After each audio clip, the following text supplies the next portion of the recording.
Un poquito largo hoy.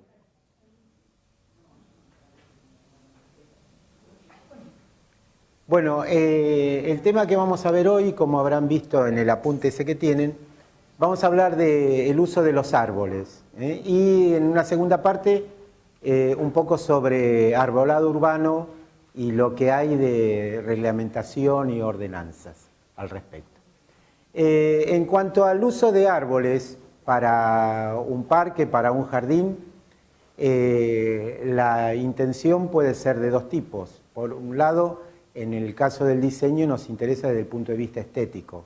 Nos interesa por la forma, por las características que tiene, por el color del follaje, nos puede interesar por el color de flores o de frutos también. Pero aparte de eso, cualquier planta, y en este caso un árbol, que es una de las plantas grandes, cumple otras funciones, otro cometido que tiene que ver con lo que le proporciona al medio ambiente. Y entre las cosas que le proporciona un árbol al medio ambiente está mejorar la calidad del aire. Sabemos que los vegetales son los productores del oxígeno que todos los demás seres vivos consumimos. Al mismo tiempo actúan como captores del polvo atmosférico, cosa que es bastante importante y lo podemos haber visto en el último tiempo cuando tenemos estas oleadas de ceniza que vienen del sur, que vemos que los árboles se ponen de ese color grisáceo, bueno, porque atrapan gran parte del polvo que hay en el ambiente y, lógicamente, cuando llueve, ese polvo con el agua cae al suelo y sigue su curso. Entonces, en los lugares donde el ambiente de por sí, en zonas rurales o muy cercanas a zonas rurales, donde el ambiente es polvoriento de por sí, si la ciudad está convenientemente forestada, ayuda a que el aire sea mucho más respirable. Desde otro punto de vista, tiene una ventaja grande y es la que más apreciamos, sobre todo a partir de ahora, de octubre en adelante y durante todo el verano, que es mantener a través de la sombra más fresco el ambiente. Esa es una ventaja muy apreciable, aunque nosotros no estamos en una zona con veranos tan cálidos. Pero así todo, si nos toca en los meses de pleno verano caminar varias cuadras por una calle, una vereda donde no hay un solo árbol, seguramente en algún momento nos pondremos a pensar por qué no hay árboles como en otros lugares que sí hay. Entonces, es muy importante desde ese punto de vista. En los lugares donde las temperaturas son más altas que aquí, donde el calor del sol se hace notar mucho más, evidentemente es mucho más necesario todavía. Así que los objetivos de colocar en una parquización o en un jardín incluso algún árbol son múltiples. Nosotros lo vamos a apreciar sobre todo, lo vamos a detallar sobre todo lo que tiene que ver con lo estético y lo que aporta a un diseño que nosotros podemos realizar. Lo que nos importa ver siempre es adecuar la cantidad y el tamaño de los árboles al espacio que tenemos, al espacio que estamos trabajando. Tenemos que tratar de medir el espacio que tenemos y en función de eso pensar qué cantidad de árboles puedo incorporar y sobre todo de qué tamaño. Siempre es deseable tener, aunque el espacio sea chico, algún árbol, pero dependiendo del espacio tendremos que ver si podemos ubicar algún árbol de un tamaño menor, de un desarrollo de copa no muy grande y que cumpla alguna finalidad estética, por ejemplo, tener un follaje vistoso o tener una floración vistosa, algo que realmente justifique que aunque sea un espacio pequeño, el árbol está cumpliendo una función. Si no, a lo mejor podríamos prescindir de él, si no encontramos algo que se adapte y que nos resulte bueno para ese lugar, podríamos prescindir de él si el espacio es muy chico. Si tenemos más espacio, podemos tener un árbol o podemos tener varios árboles. Y lo que tenemos que tener en cuenta con respecto al tamaño son dos aspectos. Algo yo les adelanté, creo que en la clase anterior. Para determinar la altura de un árbol, y después con los arbustos se hace algo equivalente, se determina que hay árboles de primera magnitud, de segunda magnitud y de tercera. Los de tercera magnitud son los más chicos, y vamos a empezar a ver hasta dónde son de tercera magnitud. Son los que nos sirven para espacios más pequeños, o en el caso de una vereda, para una vereda angosta, por ejemplo. Se considera que con una altura de hasta 5 metros es un árbol de tercera magnitud. De 5 metros a 12, 15, ahí en el apunte hay unos listados donde dice 15, en realidad sería más 12, porque 15 es demasiado. Se considera que es un árbol mediano de segunda magnitud. Y por arriba de eso es un árbol de primera magnitud. Por supuesto, esa primera magnitud, o la magnitud total en cualquiera de los tres casos, la vamos a tener cuando el árbol llegó a su estado adulto. Cuando lo compramos en un vivero, va a tener un tamaño mucho menor. Y eso es muy importante a tener en cuenta con respecto a la cantidad de árboles que vamos a ubicar, y tenemos que tratar de mentalizarnos en cuál es, y si no lo sabemos, si no lo conocemos, ahí tienen unos listados que les pueden ayudar, y si no, es cuestión de averiguar en el vivero y preguntar, este árbol así no estoy muy seguro, ¿cuánto mide cuando desarrolla todo su potencial? Y entonces vemos, no, esto no nos sirve. Entonces, los árboles de primera magnitud nunca los vamos a tener en un jardín, los vamos a tener en un espacio grande, en un parque, o los vamos a tener en un diseño que sea un casco de estancia o un campo, una cosa así. Nunca los vamos a poder colocar en un espacio mucho más chico. Con respecto a la copa que tiene el árbol, después lo vamos a ver en particular, hay unas siluetas que identifican, así en términos generales, algunas formas geométricas aproximadas a lo que es la copa de algunos árboles. Pero lo importante que hay que tener en cuenta es que hay una correspondencia entre la copa que desarrolla un árbol y el desarrollo de las raíces. Esto es muy importante sobre todo en la parte de arbolado urbano, o cuando vamos a plantar un árbol y no lo vamos a tratar de plantar, por ejemplo, de un patio o de una medianera o de un espacio, de un muro de una construcción, plantarlo a 1 metro o 1,5 metros o 2 metros, sino que tenemos que tener en cuenta que hay una correspondencia entre la copa y el desarrollo de las raíces. Si el árbol desarrolla una copa muy extendida, normalmente, aproximadamente la misma superficie lo cubre con raíces.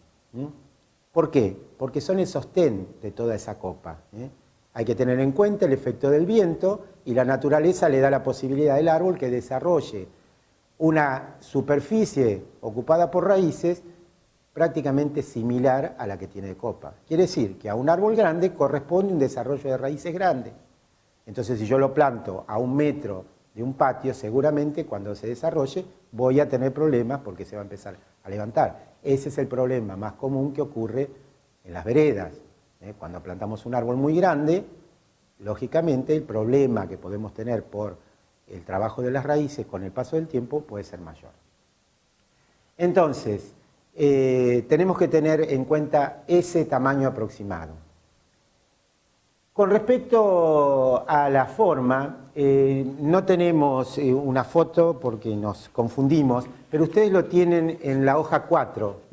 Tienen unas formas que son relacionando con alguna forma geométrica.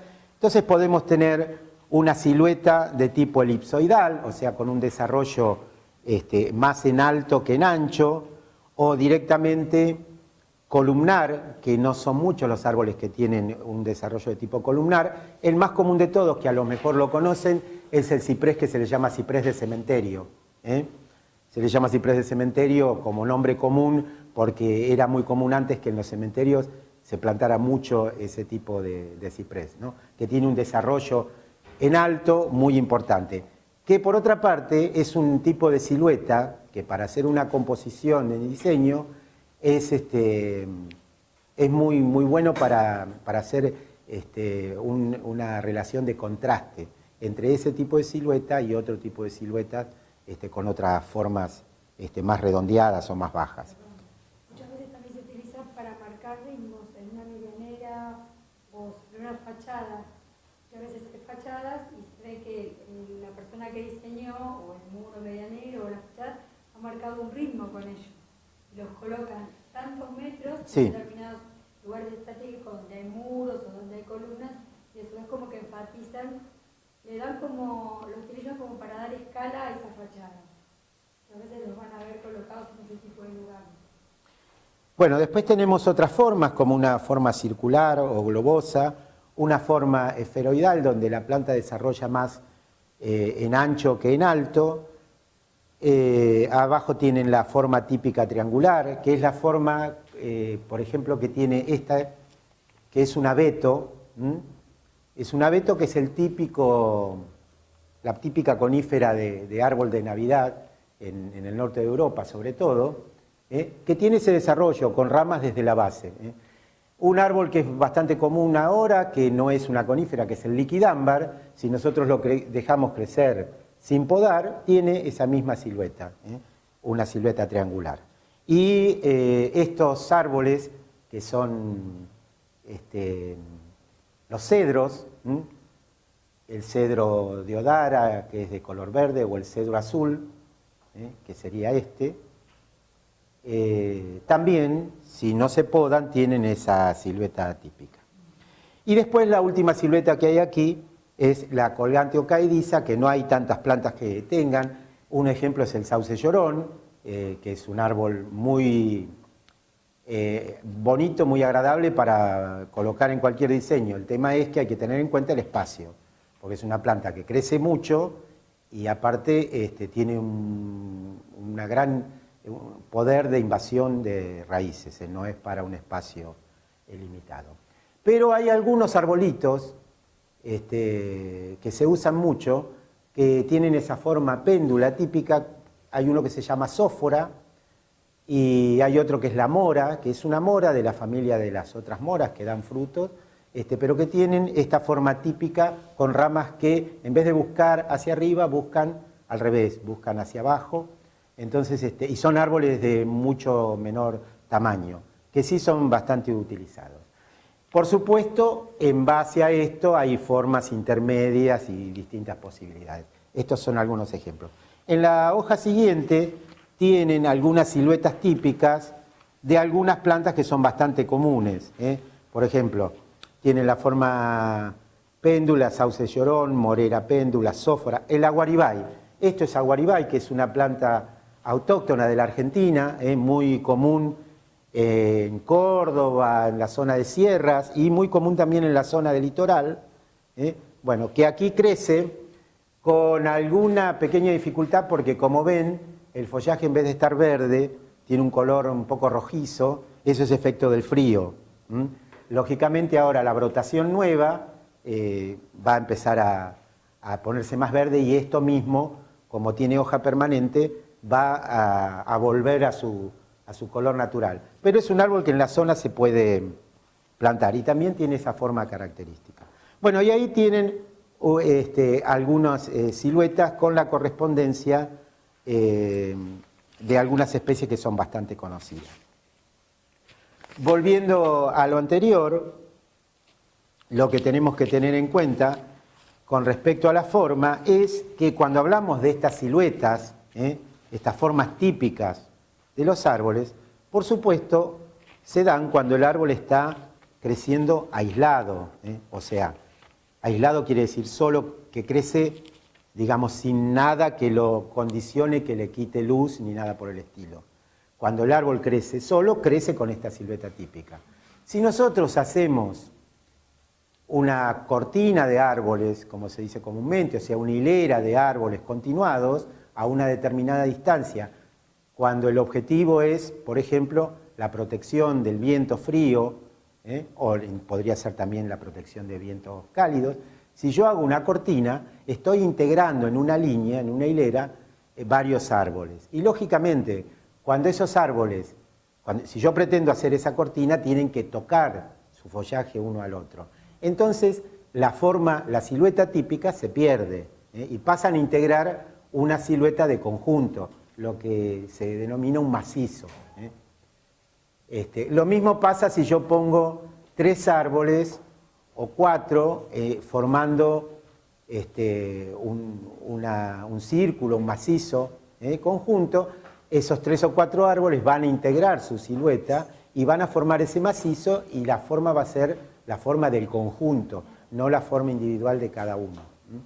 Eso lo vamos a ver bien cuando hagamos la visita a la estancia, y van a ver que donde se planta con esa intención, la silueta típica se pierde, pero siempre se deja en un diseño de muchos árboles algunos ejemplares aislados, sobre todo cuando la silueta lo justifica, por la calidad, por lo que nos puede aportar. Bien. Otras cosas a tener en cuenta son el equilibrio entre el uso de árboles de hoja caduca y el uso de árboles de hoja permanente o perenne. Los árboles de hoja permanente, como son casi todas las coníferas, salvo un par de excepciones que son bastante raras, tienen su follaje y tienen su silueta y su impronta todo el tiempo en el proyecto que nosotros hagamos. Y no cambian mucho durante el año, su aspecto es más o menos siempre el mismo. Los que sí cambian son los árboles de hoja caduca, porque van a tener una época donde no tenemos presencia de hoja, vamos a tener una época como es la presente, que es de brotación de todos esos árboles, donde los colores muchas veces son muy intensos. Esto, por ejemplo, es un roble que está brotando, tiene un color verde claro muy intenso, que después, a medida que se va pasando el tiempo, se va tornando un verde más oscuro, más apagado. Y llegará a su momento otoñal, donde el roble va cambiando de color y en la mayoría de los casos termina en tonalidades marrones, y hay alguno especialmente que es muy atractivo porque tiene tonalidades rojizas, un rojo muy intenso.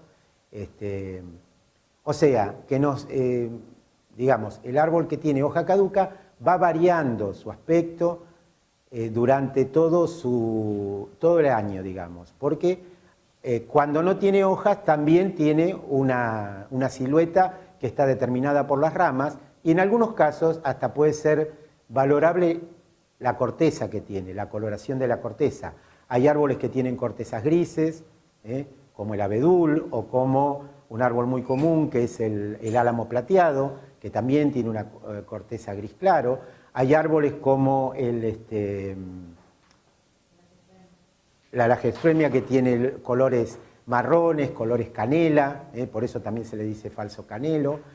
Y hay árboles, por ejemplo, como un quercus, que es de la familia de los robles, que es el árbol que produce el corcho, que si ustedes ven la textura que tiene, cuando el árbol es adulto, ya es grande, es muy característica, o sea que también puede tener su interés. Ahora, ¿qué decimos cuando hablamos de equilibrio? Decimos que vamos a tener algunos de árboles de uno de los tipos y algunos del otro tipo. Porque si tuviéramos todos árboles de hoja permanente, el principal problema que tendríamos sería excesiva sombra. Recuerden ustedes que si en un parque, en un jardín, queremos tener césped, el exceso de sombra impide que el césped crezca bien. Hay muy pocas especies que pueden conformar un césped que pueden vivir en condiciones de sombra o de poca luz. Entonces, lógicamente, mucha cantidad de árboles y todos de hoja permanente, seguramente nos va a costar mucho tener un césped que acompañe. Y por otra parte vamos a tener una visual permanentemente igual. Invierno, verano va a ser siempre igual, sin ningún tipo de alternativa. Si abusáramos de los árboles de hoja caduca, vamos a tener unos cuantos meses del año donde el espacio está aparentemente, o así a primera vista, vacío. No hay follaje, o hay muy poco. Entonces nos da una sensación de vacío. Entonces equilibrio significa usar unos y otros de acuerdo al espacio que tenemos, tratando de usar los de hoja permanente como una especie de fondo que siempre está, que siempre nos va a dar el color verde o alguna tonalidad del verde característico. Y los de hoja caduca, que los vamos a elegir tratando de trabajar con el color del follaje, con el follaje otoñal, que en algunos casos es muy importante, con la floración que pueden tener en algunos casos, incluso en algunos casos con frutos que pueden ser vistosos para mejorar el diseño. Entonces, a eso se refiere cuando hablamos de equilibrio. Y otro tema que podemos mencionar es el de las visuales. Cuando trabajamos en espacios grandes, a través de visuales, lo que podemos hacer es incorporar el paisaje que está alrededor de nuestro espacio, incorporarlo a nuestro diseño. ¿Cómo lo hacemos? Supongamos que esto se usa mucho en las quintas grandes o en un campo. Tenemos cortinas de árboles que nos van a proteger del viento, pero tenemos algún punto de interés del paisaje que es muy agradable. En esta zona, por ejemplo, podría ser típico tener las sierras. Allá en algún sector, la silueta de una sierra de fondo, cosa que siempre mejora nuestra posibilidad de diseño. Entonces yo no lo voy a tapar con una cortina de árboles. Puedo hacer una cortina de árboles y dejar un espacio por donde yo pueda extender la vista e incorporar esa sierra que tengo atrás o algún conjunto de árboles. O en la zona cercana a la costa, el mar. Yo estoy en una zona alta, cercana a la costa, tengo una vista del mar allá, no la voy a tapar con una fila de árboles. Voy a dejar un espacio por donde se pueda colar esa vista del mar y que me va a enriquecer el diseño. Y esto es muy común en cualquier trabajo que ustedes vean en una estancia. Siempre se dejan visuales tratando de aprovechar algo que está en el paisaje y que puede aportar algo más al trabajo nuestro. Otra cosa que podemos hacer, que yo se lo mencioné un par de clases atrás en una foto que mostraba Rosana, fue utilizar algún elemento que no nos pertenece, que es del vecino, pero que lo podemos acercar a nuestro trabajo y permitir que se luzca. Entonces, como decía recién Rosana, si un vecino tiene un jacarandá, o tiene un árbol que tiene un follaje otoñal, un liquidámbar, por ejemplo, que tiene un follaje otoñal rojizo, y está detrás de un muro, pero sobresale, seguramente un árbol grande va a sobresalir, entonces yo no lo voy a tapar, más de lo que puede estar por el muro. Voy a tratar de dejar un espacio, no taparlo, y que ese elemento integre el diseño que yo tengo. Aprovechar lo que está alrededor. Por otra parte, cumple una función más, que es ampliar el espacio. Sobre todo en una zona urbana, si yo tengo algún elemento que está fuera del predio que estoy trabajando, pero que se destaque, que va a llamar la atención, eso hace que el espacio parezca más amplio.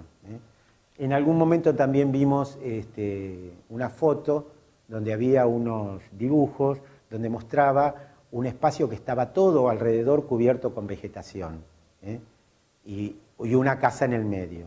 Si nosotros estamos en ese espacio vamos a estar como encerrados, nunca vamos a poner todo alrededor una fila de árboles altos o de plantas altas que me van a tapar las visuales. Me va a dar sensación de encierro.